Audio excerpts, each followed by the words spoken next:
السلام عليكم ورحمة الله وبركاته. الشمارك هوني ترتفتو متك أشتي متك جالالا في متك بجا أكم جرتان خياكي سني نجيني سنبدا الحمد لله رب العالمين أنك كوتي كلا ربي سنسا كان جتاتا أبدين كبا جالالا في متك بجا جالالا مالي جيب بيني هرتفتو تكو هدو كبجا ما قاليوان كو هدو كبجاتو إسيني ملا قشتي جالالا في متك بجا نفجرات أمورنا إيراد دا نجتبي سوكيسني أمالي جتبيني كيسن إتافو فوسين جدا بليس فيديو كنا يرودا وطا فيديو كمي يو لايكنا وچون دغتنا دا لايكين أمو نموت هدو براكا غو أكاك أبو فينا كاركارا إسينين جدا غلطو مالفاد دا إيغا أمتا كيا أنا اللي فيديو كنا كيسا تكون تا أكان نريبينا أكاوين أكا دوارتي تكاتي نرقب سي إرادو بچو سيواي مج أيوتنا تاري نمون نركتم جراچو رنديساني abdii geetaachootu viidiyoo kana waraabee gadi dhiisee jechuudha. Wallaahi yaa obboleewwan kiyyaa waan akkaan nama dhukkubsuu fi nama madeessuudha jechuudha. Mucayyoon tuni akkuma nama kamiitu bultii godhattee bultitti seentee ilmoo bira jiru kana akkuma argitan ilmoo waggaa sadiiti. Dhalatee waggaa sadii jechuudha. Namni isa cinaa isii cinatti argamu kun jechuudha. Isiin amma daa'ima kanarratti ulfaji asagalii garaadhaa qabdi jechuudha. Amma dubartiin tuni ulfaji asagalii garaa qabdi. Abbaan manaa mana kiraayii keessatti gatee biraa jalaa bade jechuudha. Isii ulfaji asagalii fi daa'ima waggaa sadii kana wajjin mana kiraayii waan akka keessa hin jirre keessatti gatee ol ka'ee biraa badee jechuudha. Eega biraa badee maal taate? Nyaanni hin jiru, waan akka hin jiru, isii dubartiin tun dubartii dadhabduudha. Sila sa'aatii kanatti nama barbaachisaa, nama barbaaddi dubartiin tokko argitanii beelarraa miidhamte akka lallaafte jechuudha. Garuu ulfa ji'a sagalii garaa keessaa qabdi. Ulfa ji'a sagalii garaa keessaa qabdi jechuudha. Obboleewwan ulfaan beela'uu miti midhaan osoo mana jiru dubartiin ulfaa waan garaagaraa barbaaddi jechuudha. Kunuunsa barbaaddi jechuudha. Kunuunsa irra darbee nama barbaaddi jechuudha. Mee akkuma argitan manni isiin keessa gatamte manni kiraayii isiin keessa jirtu mee mana kana ilaala. Mana ona keessatti isiintu osoo wanti tokko itti seene chocho'uu hin dandeessu. Dubartiin tun dubartii ulfaati ji'a sagaliiti jechuudha. Gatamtee deemte. Yaa jiran sila bara maalitti garam deemaa jirraa? Ilmi dhiiraa kun yoo rakkates gadi bahee ilma dhiiraati. Isiintu hadha chocho'uu gadi baatee dhaabbachuu hin dandeessu. Gadi bahee dhaabbatee barandaa irrallee ta'e karaa irrallee ta'e kadhatee jiraachisuu qabamu. Itti kadhatee jiraachisuu qabamu. Hadha dubartii kana gatee biraa deemuu qaba. Obboleewwan kiyya yoo haadha billee maa dhabde jechuun hin danda'a. Garuu ammoo yoo dhabillee bira taa'ee yaadaanu jajjabeessee ol qabee biraa taa'ee yaadaanu yaada isiitu irrumaayyuu qoodatee daa'imu kanaayyuu irraa qabee qarqaaruun waan tokko jechuudha. Obboleewwan kiyyaa dhugaa rabbii hedduun dhukkubsee gizee tokko waan tokko yeroo argitu nama ta'uu keetittuyyuu gizee hanga si jibbisiisu takka geessa jechuudha. Dubartiin tun amma nama baay'ee laafeedha. Nama baay'ee dadhabee jiru akkuma si argitu. Gara kaaniin dahaaf guyyoota lakkaataa jirti.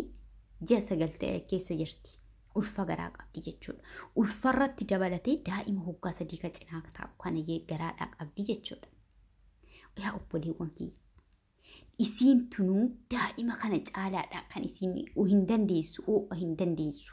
Maaliif dubartiin ulfaa osoo nyaannu mana keessa jiru nyaanni garagaraatu osoo jiru waan mana keessa jiru san iftee waan alaati kan lubbuun isii barbaadu jechuudha.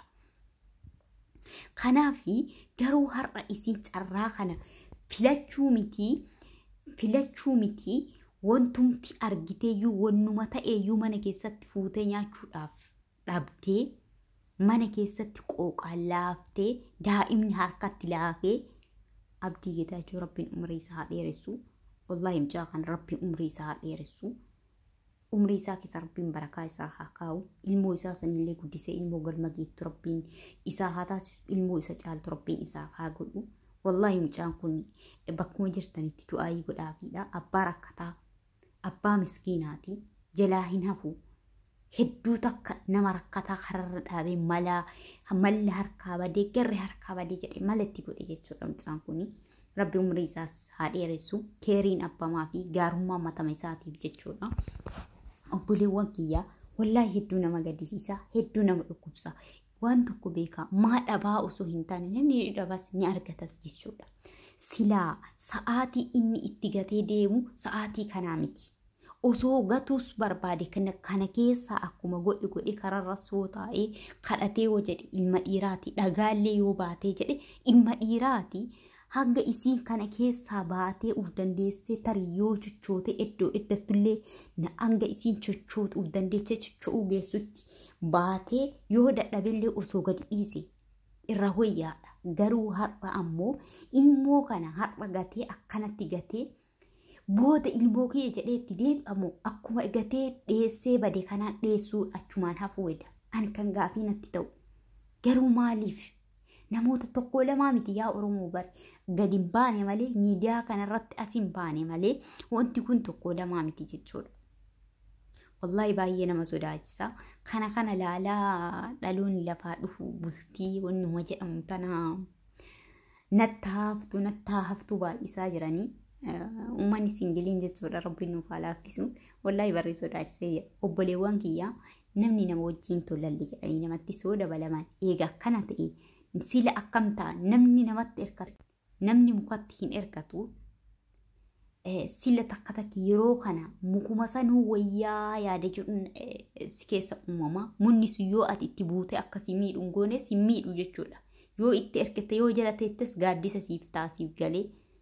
Ilmi namaa garuu gaaddisa siif ta'a miti yoo atuu gaaddisa qabaatte aduutti si baasa jechuudha. Qorratti si baasa jechuudha. Jireenya kee umrii kee guutuu sirraa baasee gadi si dhiisa jechuudha. Mucayyoon tun tarii gizee jalqaba isii fiiddee tarii hojjattee isa tajaajiltu wajjin jiraate har'a garuu gaafa isiin dadhabdee uf dadhabdee harka ittiin sochootu dadhabdee humna dhabdee jettetti gatee biraa deemuu isaa baay'ee nama gaddisiisa. Hadha ilma dhiiraati. Osoo ijoollee nama qarqaartu fakkeenyaaf Abdii Geetaachoo ijoollee rakkataa qarqaartu kana yoo rakkatellee itti siqee rakkoo kana ibsatee kana keessaallee na baasaa jedhee namni ni qarqaara yaa Oromooti. Oromoon bakkee qarqaarsaa tanatti osoo jennu tuqaa hin qabnu alhamdulillah rakkataa keenya bira dhaabanna hin birmannaaf jechuudha. Keessattuu nuti dahamoonni daa'imandoonni mana madaamii keessaa rakkataa biraa takka hafnee hin beennu hin hafnullee jechuudha. Yoomiyyuu hafnee hin beennu. Arrabaa shaqaalochi nun jedhan nu shaqaalochi osoo hin taane daa'imandoota sadarkaa tokkoffaarra jiru sanidha jechuudha. Kanaafuu jennaan warroota gatii kennan beeknetuyyuu maqaa kana nu waama sanii homaa miti. Suni homaa miti jechuudha. Hedduu nama dhukkubsa. Obboleewwan kiyya. Wallahi silaa bultitti seenu jechuuf intalli durbaa takka ergaa dargaggumtee keessee jettee bultii osoo godhattee ilmoo osoo godhattee nama osoo walitti dabalamtee gaariidha. Garuu dabalamtee akkana ta'uu irra akkasitti dhaabbattee isii hafuusan isii wayya jechuudha. Dhugaa dubbachuuf yeroo ammaa kana argaa jirtanii kaleessa bultii ijaare hadha kalee ijaaruu argine har'a diiguu argan. Kaleessa ijaaruu argan har'a diiguu argan. Ani bara kana bara maal akka ta'e hin beeku. Bara uummanni bultiin diigamuun faashinii ta'e jechuudha. Bultiin diigamuun bara faashinii ta'e keessa jirra jechuudha. Garuu obboleewwan kiyyaa wallahi waan akkanaa kun rabbiinis namatti dallana. Rabbiin irratti nama qaba. Har'a dubartiin tun nafsee lamaan jirti. Hadha dadhabduudha. Dadhabbina kana keessatti irraan beelaan miidhamee jira. Beela'eera laafee jira. Daa'imni illee harkatti laafee wannan nyaadhuun dhabee wannan daa'imatti kennuun dhabee. Ani nama lubbuu lamaati ji'a 9 keessa jira. Ona mana kiraa keessatti mana shamaa keessatti gateena biraa badee. Mana shamaa goojjoo haxira raasaa manatti asmarsan mana baadiyaatti asmarsa fakkaata yoo argitanii jiraatan jechuudha. Goojjoo mana shamaa keessatti gatee jechuudha. Isiintu nama socho'uu hin dandeenye. Gizee isiin socho'uu carraa qabdu sanitti osoo gatee of ilaalte ture. Tarii yeroodhaan namatti illee sitti ture. tarii yeroo isaadhaan chochootee kararratti illee hobaate baati har'amee dubartiin ji'a 9 keessa jirtu akkamitti humna maaliin chochooti chocho'uu miti bakkuma ta'ettuyyu makaraa hedduu argaa jiraatti isii sa'aatii kanatti jechuudha. Ol ka'uuf gattaa'uunu ciisuunu isiidhaaf makaraadha jechuudha. Dahumsatti dhiyaattee jirti. Sa'aatii kanatti gatee deemuu jechuun akka waan ajjeeseeti jechuudha. Wallaahi nama gubaa. Akkaan nama rifachiisa. Rabbiin namatti dallana. Wallaahi rabbumti nu haasattaru obboleewwan kiyya. Rabbiin isin haa tiksu. Warroota bultitti seentan. Rabbiin bultii teessan bultii bareedduu bultii fakkeenyas ta'u. Fakkeenya dhalataadhaaf ta'u rabbiin isiniif haa godhu. Afaan keessan afaan quraanaa isin haa taasisu. Obboleewwan kiyya. Obboleewwan keenya. Kan dhiiraa itti seenanii keessaa ba'uunis homaa miti. Garuu yeroo bultii seentee keessaa baatu tan dubartii tun baay'ee miidhamti. Ilmoos yoo godhatte ilmoo sanis gattee gara biraatti cucuuf carraa bal'aan qabdu haadha waan ta'eef garaan isii ni rarra'a akkaan abbaan gindoodhaa haati gingilchaadha jette Oromoon durooyyuu jechuudha. Kanaaf jennaani wallaahi obboleewwan kiyya rabbiin hiree namaa hin dabsiini waan hireen nama goote hiriyaan namaa cooltu jedhanii kun wanta akkanaa kun baay'ee nama dhukkuba mee mana isii ilaala kun mana.